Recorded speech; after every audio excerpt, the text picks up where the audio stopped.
The internet is furious with the guy after he bragged about making money by stealing other people's videos. I wasn't sure what to call him, because he's not a creator, he doesn't actually create anything, so I've just called him a guy. But how exactly does he do his thieving? And it opens up a much wider conversation about stealing, AI, and the general lack of creativity online these days, so let's talk about it. Welcome to Scroll Deep, the show that keeps up with internet nonsense so you don't have to. I'm Benedict, let's dive in. So Musa is a guy who posted a video to TikTok and to X where he bragged about getting up every day, screen recording other people's videos, sticking some gameplay on the bottom half, putting them online, and apparently making lots of money. He even opens the video in this very elaborate studio he seems to have for his video stealing, where he goes over to a big whiteboard and then writes his plan, which is basically like, step 1, get 1 million views. Step 2, make money. It kind of reminded me of the hand-drawn plan from the Simpsons monorail episode. Yeah, baby, you better believe I managed to cram a Simpsons reference in there. It's what I do.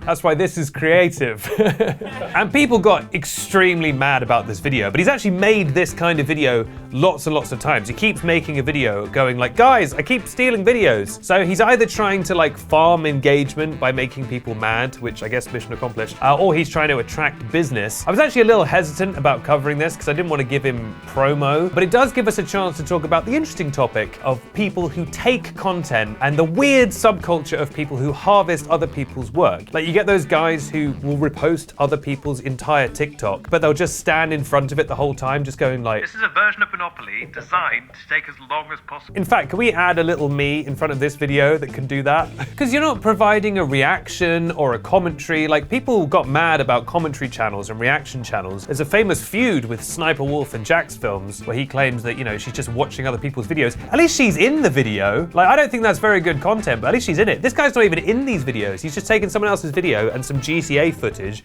and sticking it up. Now, we did look up one of his channels and it's not really getting any views. So his claims of making tons of money seems dubious at best, but he is defending his practices. In fact, he tweeted, quote, "If any YouTubers would like to debate the topic of ethical clipping," we'll come back to that, "DM me. I genuinely believe it's a win-win and completely ethical from all angles." I love the term ethical clipping. That is such an absolute mind-bending phrase. It reminds me of when people will post like a 10-minute clip from a movie to YouTube, and then in the description they'll write like, "No copyright infringement intended," or like, "I do not own this footage." It's like, really? You don't own The Dark Knight? That's crazy. Thank you for clarifying. But also, you can't just write like, "No copyright infringement intended," like it's a magic spell that will just like, and that will keep the copyright fairies away. That's not how it works. All of this feels like kind of the inevitable conclusion of this kind of anti-creative grind set culture we're in right now, where the goal is just to make money at any cost. Kind of reminds me of the people who are obsessed with AI art or AI music. Just any case of using AI, not as like a useful tool to like assist with creativity, but just as a way to replace human creativity entirely. I'm kind of fascinated with these guys who are so obsessed with like, what if we could do creative things that have no humans involved? And then you see the stuff they've produced and it's just the worst song you've ever heard or the worst painting. Hello, my name is Princess Jane.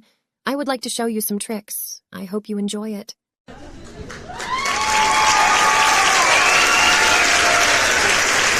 Even if it was good, why do you want that? Money! They just want to create like a music farm that will just passively earn them money. Kind of reminds me of Kwebbelkop, the YouTuber we covered, who is trying to replace himself entirely with an AI avatar. Like, I respect it in a way because people basically just want to do no work at all and make tons of money. Hey, we all want that life. But like, let's not destroy human creativity in the process. If you want to do no work and make loads of money, just do the sensible thing and become a consultant. What do? No one knows, but they're making money. You know those guys who will like come into a company, charge them 100 grand, and then just make their logo worse?